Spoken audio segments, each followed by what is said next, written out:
আমার সাথে এ ভাই বলো। কি করো কি?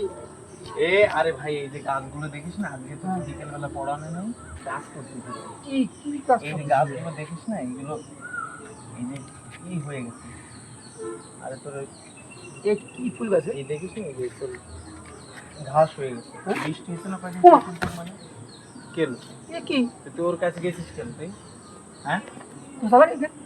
আরে ওই যে কাটা না, তুই দেখিস না, বুঝিস না। ও মাথায় তো এ তো মরুভূমির প্রাণী তুই। ও এগুলো মরুভূমির প্রাণী।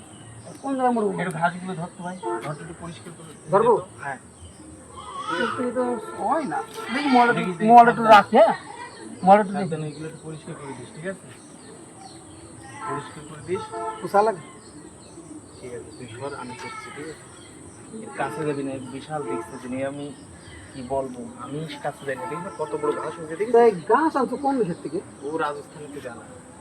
তাই তো তো এই গাছ তো আমি এখনো দেখিনি। যেমন একটা দাদা থাকে এখানে, হুম। সেখানে যাবে, দেখি না, আমি হাত দিতে পারছি না, কাশি বানিয়ে, ঠিক আছে? ও দেখিস না কি অবস্থা। ও তো এই গাছ দিয়ে কি কি গাছ করা হয়? এই গাছ দেখেছি না, দেখার জন্য, দেখ হাজি দেখার জন্য। এই তোমার কাছে ফুলে কিরকম আমদানি কেমন হচ্ছে? এই গাছগুলো বিক্রি বিক্রি হচ্ছে নাকি? গাছগুলো নিয়ে যাবে, থাক আমার নিচে নিচে আমার নিয়ে কটা যাবে। গরু আছে তা থাক। তা এই ফুলের কি কেমন ঠিক আছে, আমদানি তুই হচ্ছে? একটু পরিষ্কার করে দে, তুই আসিস, আমি হ্যাঁ, যাই। ঠিক আছে। সারাদিন মালিক যখন চলে গেছে আমার তো আরো কাম নাই, আমিও চলিয়ে যাই। বাবা নিয়ে ওরা পয়সা করিয়ে ফেলছি।